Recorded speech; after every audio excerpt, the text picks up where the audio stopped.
Okay. Hi, Keith. How are you? Hello, how are you? Doing great. Thank you. Thank you for coming on the show. Gladly. Thanks for having me. I've been excited to do this interview with you when I read the bio because, as we were talking about before we got on, I am a studied actor. I went to the American Academy of Dramatic Art in New York, and I also studied with a woman named Tamara Wilcox who studied or who taught improv and Hmm. had a great time in her class, spent a year studying with her, and then left New York because of life circumstances and blah, blah, blah. The one thing about improv that I've always sort of battled in my head, and maybe you can clarify this a little bit, is that I always thought that you couldn't really teach it, that it was something that was really a talent rather than a skill. And I've heard many people say, well, you can't teach talent, but you can teach skills. So you're doing improv. She was of the opinion that it could be taught, but that you needed the basic foundation of sort of comedic timing. That people are just kind of born with that. Do you agree or disagree with that? Which of those statements am I agreeing to or disagreeing to? Well, the idea of comedic timing being something that you're born with. Comedic timing, I think, is something you can learn just like improv. If we talk about talent is something that can't be taught, that would be a different story. But I think since every day we are doing improv in our lives, we're already doing it. And comedic timing is just learning the ins and outs of what is funny, what is comedy, what makes people laugh. And learning that, you can understand what comedic timing is. I think some people are born naturally witty, naturally funny, naturally hilarious, but you can learn those skills, absolutely. Otherwise, many improv teachers would be out of a job. You've got a book out, right? And your book is Yes. called And the title is The Improv Mindset. The Improv Mindset. Okay. It appears that the book is not necessarily geared towards actors and comedians. Is who's your target audience for this book? That's correct. Most improv classes, most improv schools, most improv shows, performers, books, everything is about how to perform improv for the stage, which is fantastic. That's how I got my start. But what about the people who want to learn improv who never want to step on a stage? The people who are non-actors? Again, we improvise every day. So this book is very much geared for how to use those improv skills in your life. Whether it's a meeting, whether it's a social situation, whether it's friends, whether it's a dinner with friends. I guess all of those are social situations as well, but how to use the improv skills in those scenarios. Improv in those scenarios can cut both ways because people can be very sort of caustic with their remarks if they want to be. First, I will have to know the definition of caustic. Um, Sarcastic, maybe? Ah, yes. I think the missing piece here is that improv does not have to be humor. It does not have to be funny. It does not have to be comedy. Most of the time it is because we are making stuff up. But improv just has to be made up, unplanned, extemporaneous. It does not have to be funny. Most of the times it is. So people who are learning improv, using the skills of improv, the first step is learning how to improvise, learning how to create things in the moment. Then with that, you will learn better comedic timing, how to be wittier, how to be funnier, how to be more jovial-ish. I made up that last word. It's a good word. How does this skill benefit somebody who is in the business world who might be doing TED Talks, CEO of some company that makes, plastic widgets?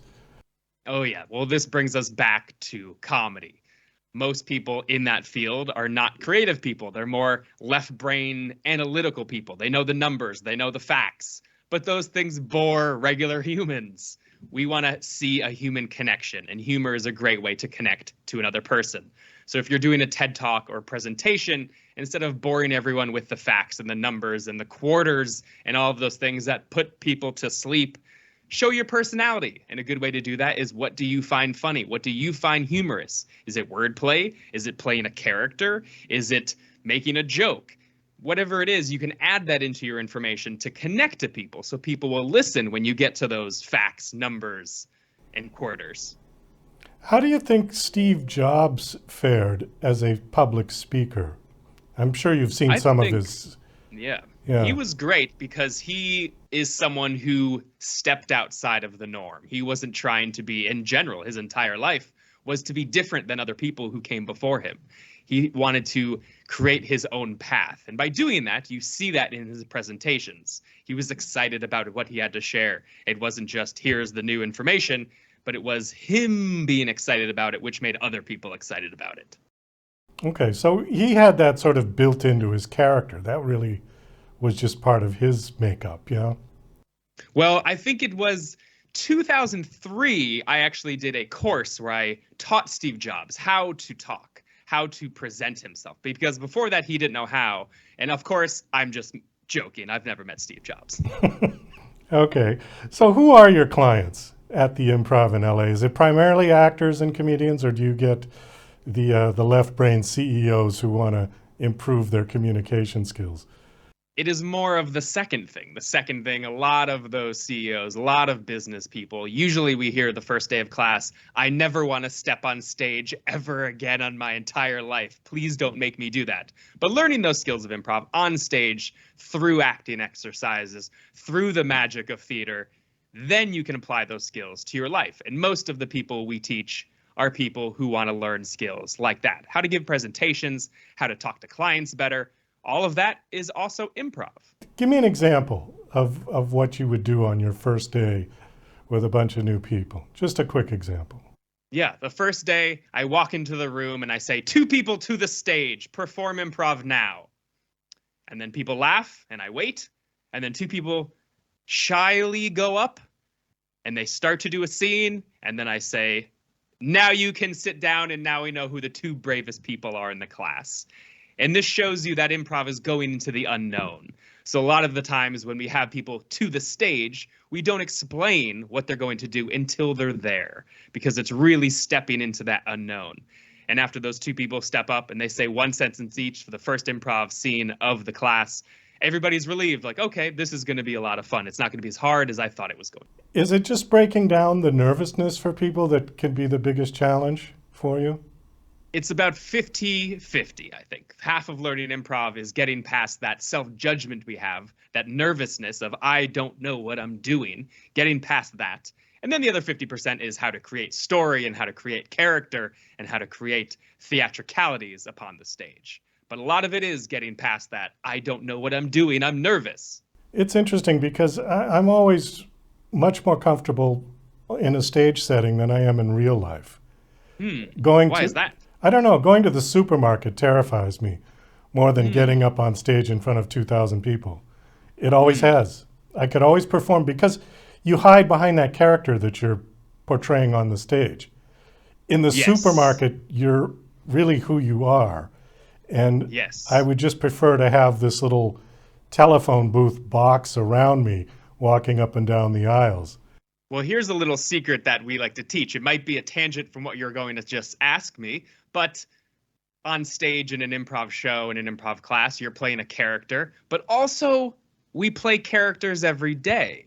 You play a character of yourself. Maybe this version of this character is someone who is shy and nervous, who doesn't want to go to the grocery store. But you can play the version of yourself, a character of yourself, who is confident and jovial, and have that person go out into the world and hide behind that character. Because hiding behind a character is very handy, as you said. Oh, it is indeed.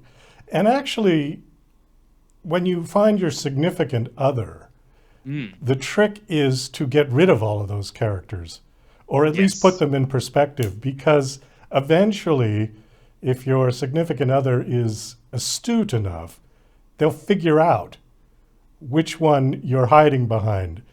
And the real person is the one that they need to see. Exactly.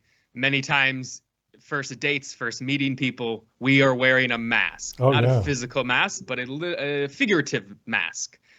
And if you are keeping that mask on and you're going to continue this relationship with this person, you're going to have to wear that mask a lot. So instead, why not remove the mask and be your true self? Whatever that might be. It doesn't mean you have to fit in like everyone else. If yourself likes weird humor and weird things and saying weird things, that's yourself. Be yourself, which improv very much is how to use your own experiences and your own senses of humor to heighten that and explore that even more. I think what happens is that people get together and they're both wearing masks, Yes. perhaps. And then at some point in the relationship, if they stay together long enough, one of them or both of them lose the mask and it freaks the other person out because they never saw the person without the mask. And they either run away screaming or they get into a nasty fight or they work it out. Yes, and that's many times, I believe it's something like 6 months to a year is that honeymoon phase where both people are probably wearing their masks. And that mask comes down, and all you want is for them to put the mask back on. Even though you know it's not real, you want that mask to come back on and just be that person again. And you hope and you hope and you wait for them to put the mask down. But it's one of those latex masks that once you tear off, it can never be reapplied. Yeah, or there's like pieces of it still stuck to your face. And now you just look grotesque. Exactly. And it's a grotesque, but you wait for that mask to return even though it's just grotesque. Yeah, exactly true. Do you find working with actors and comedians more difficult than working with CEOs? Or is it two different animals? It's two different animals that are also the same. It's like a sheepdog and a collie. They're one and the same even though they have different names. It's pretty much the first step is letting go of everything you think you know. People who are CEOs might feel, oh, I know how to be funny, I know how to be charming. And comedians might go, I know how to be funny, I know how to perform. But letting that go and being present in the moment now to learn these new skills. And once you learn those new skills, you connect them with your previous self, the self that you knew, but now you have extra muscles and strength to move forward with these new skills and become more of yourself. But it's really, improv is about being in the moment. And if you bring things about, oh, this is who I am, I already know what I'm doing, then you're not really improvising. You've been running the Improv in LA since 2010, is that correct? That's correct. Officially 2010. Officially 2010, okay. And your book is just recently out. Why did you decide to write a book? Well, for people who don't live in LA and want to learn improv skills, there's main hubs of improv. Improv has spread a lot since it began about in the 60s, 50s, and 60s. But still, if you're in a place that doesn't have an improv school, or if you're afraid to go to a place that has an improv school, or if you don't have the internet and you can't look at videos online, there's no excuse why you can't learn these skills. So the more I travel and teach across the world, I taught in China and England and a small village in Thailand. If I wasn't there, they wouldn't learn those skills. But now having a book, they can learn those skills on their own by using the activities and exercises and scene work all within the book. I was just going to ask you that, so you presumpted me, but I was going to ask you how the book was set up. So it is kind of like a workbook. In a way, a workbook without spaces to write anything down. It's more like, here are concepts, to learn the concepts. There's stories with each concept, so you can see how it's used in the real world. Not just me saying some things, but usually like, this is how I used it in my own life, my own experience. Such as when I had to convince the embassy in Thailand to open on a day they were closed to make me a passport because I lost mine. Used improv skills for that so I can leave the country. But then within that, there's exercises, and it says how these exercises are done, and then you can practice them at home by yourself, and then also some exercises you can go and practice in the real world, such as the grocery store. Okay. Well, I think on that one, Keith, we're going to have to wind this down. Thanks so much for coming on the show. Thanks for having me. Great chat. You definitely knew the subject matter. And the last question is, do you have a website that you want to give out? I do. It is www.google.com. Then in the Google bar, just kidding. You can find anything you want about the classes at improv-la.com. Improv-la.com. Okay, super. And the book is out and available now? It's available now, The Improv Mindset. Okay. Thank you again. This was a pleasure. Best of luck with the book. Thank you so much.